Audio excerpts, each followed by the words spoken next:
జిలేబీల ప్రలోభం. కాంబెల్పూర్ ప్రభుత్వ పాఠశాలలో మున్నా 5వ తరగతి చదువుతున్నాడు.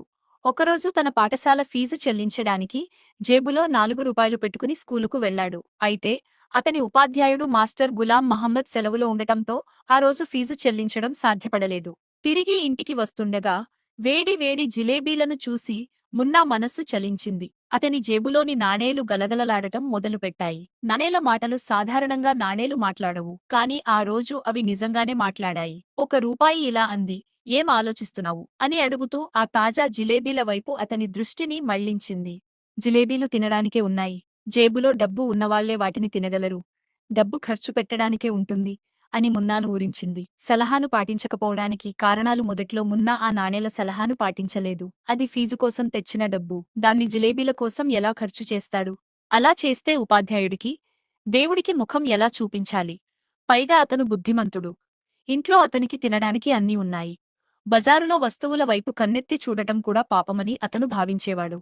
మాస్టర్ గులాం మహమ్మద్కు కోపం వస్తే బెంచి మీద నిలబెడతారు. అంతేకాకుండా అతను ఒక గౌరవప్రదమైన కుటుంబానికి చెందినవాడు. కాబట్టి బజారులో నిలబడి జిలేబీలు తినడం పద్ధతి కాదని అనుకున్నాడు. రూపాయల ప్రవర్తన మున్నా మాటలు రూపాయలకు నచ్చలేదు.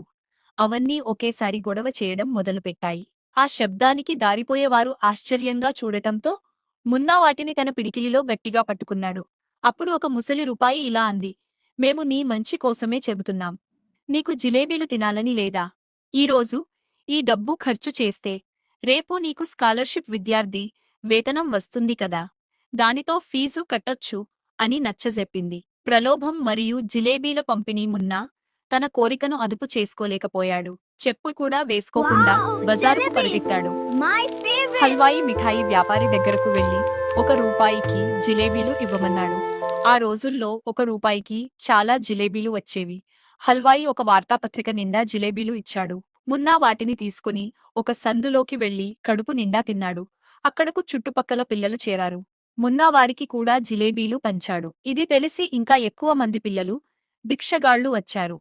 మున్నా మళ్లీ వెళ్లి మిగిలిన రూపాయలతో కూడా జిలేబీలు కొని అందరికీ పంచేశాడు. పిల్లలందరూ చాలా సంతోషించారు. మున్నా సమస్య. ఇంటికి వెళ్ళాక జిలేబీలను అరిగించుకోవడం మున్నాకు పెద్ద సమస్య అయింది. ప్రతి త్రెంపుతో ఒక జిలేబీ బయటకు వస్తుందేమో అన్నంత భయం వేసింది. ఇంట్లో రాత్రి భోజనం కూడా చేయాల్సి వచ్చింది. లేదంటే అనారోగ్యం అని డాక్టరును పిలుస్తారని భయపడి తిన్నాడు.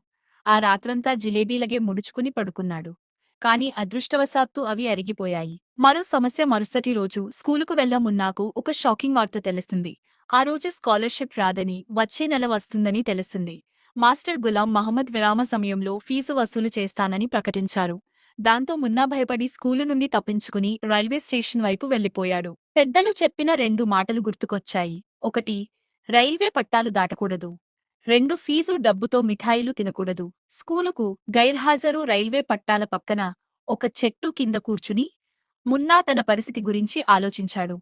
స్కాలర్షిప్ వస్తుందన్న నమ్మకంతో చేసిన పని ఇప్పుడు తనను మొదటిసారి స్కూలుకు దూరమయ్యేలా చేసింది. తన ఫీజు, మాస్టారి బెత్తం గుర్తుకొచ్చి అతనికి ఏడుపు వచ్చింది. కళ్ళు మూసుకుని దేవుడిని ప్రార్థించడం మొదలుపెట్టాడు. దేవుడికి ప్రార్థన. నేను చాలా మంచి అబ్బాయిని. నాకు అన్ని ప్రార్థనలు తెలుసు. ఖురాన్ ఆయతులు వచ్చు. నేను తప్పు చేశాను కాని ఆ జిలేబీలు నేనొక్కడినే తినలేదు. చాలా మంది పిల్లలకు పెట్టాను. దయచేసి నా బ్యాగులో రూపాయలు ఉంచు అని దేవుడిని వేడుకున్నాడు. దేవుడి దగ్గర దేనికి కొరత లేదు కదా, కేవలం రూపాయలే కదా అని ప్రాధేయపడ్డాడు. దేవుడితో ఉన్న ఆట. మున్నా దేవుడితో ఒక ఆట ఆడదామని ప్రతిపాదించాడు. తను సిగ్నల్ వరకు వెళ్లి తిరిగి వచ్చేలోపు దేవుడు రహస్యంగా ఒక పెద్ద రాయి కింద రూపాయలు పెట్టాలని కోరాడు.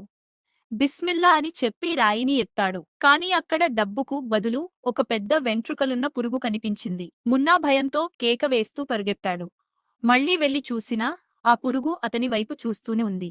తర్వాతి రోజు ప్రణాళిక. మరుసటి రోజు శుభ్రంగా తయారై మధ్యాహ్నం వరకు ప్రార్థనలు చేయాలని నిశ్చయించుకున్నాడు. కాని అప్పటికే అతను స్కూలుకు రావడం లేదన్న విషయం ఇంటికి తెలిసిపోయింది. ఒకవేళ దేవుడు అడిగిన వెంటనే డబ్బులు ఇచ్చేస్తే మనిషికి పక్షులకు తేడా ఉండదని, మనిషి కష్టపడటం నేర్చుకోడని అతను చివరకు గ్రహించాడు.